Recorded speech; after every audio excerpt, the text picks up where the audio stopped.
matangazo kabla ya daraja takatifu ya ushemasi.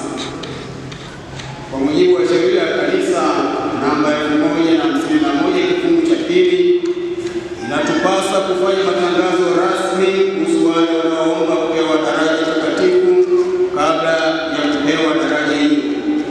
Kwa hiyo tunapenda kutangaza kuwa wafuatao wameomba kupewa daraja ya ushemasi.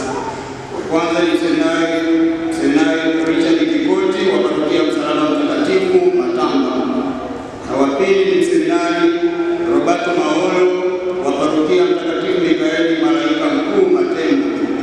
Basi kwa tangazo hili na tangazo la kwanza, yeyote anayejua kizuizi kuhusu waseminari hawa awasilishe kwa mashamba la askofu kupitia ofisi ya Mito ya Jimbo. Na uzuri kwamba waseminari wote hawa walikaa hapa Njombe mwaka wa ufugaji miezi 6 kwa kila mmoja. Lakini zaidi tuombe ili basi Mwenyezi Mungu alichokianzisha ndani ya nafsi zao kuweza kutimia na kanisa liweze kupata wachungaji, kupata